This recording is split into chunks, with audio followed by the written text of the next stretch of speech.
Hello, welcome to Mr. Garage. Today we're on our way to Potomac, Maryland for another Cars and Coffee.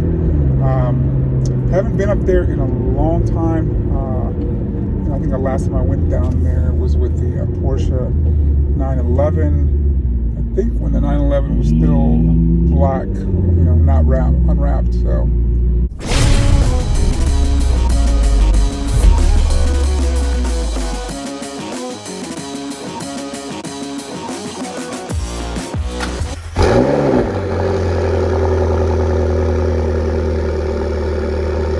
So we're on our way up there, following a Porsche GT3 2018, as you've seen in my other videos, my friend Scott's car, and just we're heading out there, just gonna go check out and see, what cars are out there.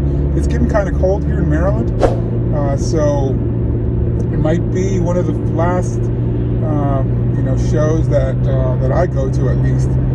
Usually when it gets this cold, I have summer tires on my car, so when it starts getting this cold, it's not as fun to get out there with these cars. So see you when we get there.